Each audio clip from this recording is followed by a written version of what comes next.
হয়নি? আচ্ছা আচ্ছা, দাঁড়ান 1 মিনিট দাঁড়ান।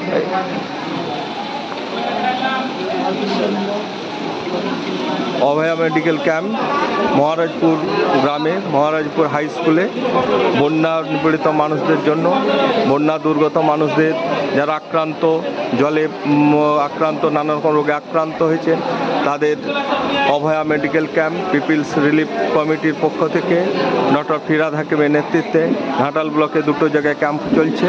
তার একটি ক্যাম্প মহারাজপুর হাই স্কুলে। আমাদের পশ্চিমবঙ্গের যে নানা রকম medical college, Medinipur medical college, PG, national medical college, Kolkata medical কলেজে ডাক্তারবাবুরা, জুনিয়র ডাক্তারবাবু, সিনিয়র ডাক্তারবাবুরা এসেছেন। তারা ক্যাম্পে এসেছেন, ওষুধ দিচ্ছেন, চিকিৎসা করছেন। তারা এক ডাক্তারবাবু এই বিষয়ে এই চিকিৎসা যে করছেন, রিলিফ কমিটি অভয়া মেডিকেল ক্যাম্প কেন, কী বিষয়ে একটু আমাদের সামনে ব্যাখ্যা করে বলছেন। দেখুন, আপনারা এই মুহূর্তে সকলেই জানেন যে অভয়া বা তিলোত্তমা বা জাস্টিস ফর তিলোত্তমা বা জাস্টিস ফর অভয়া রাস্তায় নেমে আন্দোলন চলছে। আপনারা দেখতে পাচ্ছেন চারপাশে। আপনারা জানেন যে গত অগাস্ট মাসে আরজি কর মেডিকেল কলেজে চেস্ট মেডিসিনের একজন পিজিটি দিদিকে, আর আমাদের আমি দিদি হন এই হিসাবেই বলছি, তাকে নৃশংসভাবে অন ডিউটি অবস্থায়, যখন তিনি 36 ঘন্টা ডিউটি দিয়েছিলেন, এবং সেই অবস্থাতে তাকে সেখানকার সেমিনার রুমে ধর্ষণ করে খুন করা হয়। তারপর সেই আন্দোলন দানা বাঁধে মানুষের মধ্যে, সেই ক্ষোভ প্রকাশ পায় সেই মৃত্যুর ঘটনাকে কেন্দ্র করে, এবং সেটা আস্তে আস্তে গণ আন্দোলনে পরিণত হয়।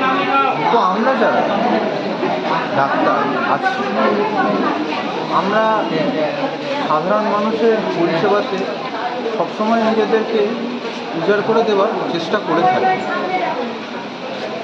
এই রকম পরিস্থিতিতে দেখা গেল যে পশ্চিমবঙ্গের বুকে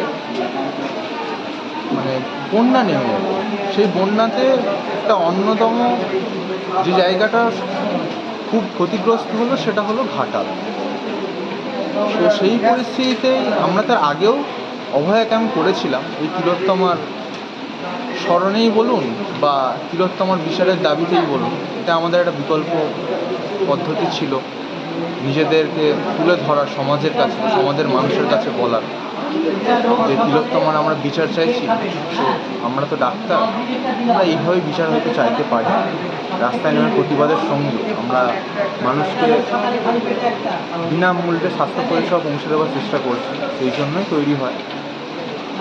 এবং আজকে টিআরসির উদ্যোগে আমরা ঘাটালে এখানকার যারা বন্যা কবলিত এলাকায় যে সমস্ত মানুষরা দুর্যোগে পড়েছেন এবং ক্ষতিগ্রস্ত হয়েছেন, তাদেরকে বিনামূল্যে চিকিৎসা দেওয়ার চেষ্টা করেছি বা করছি।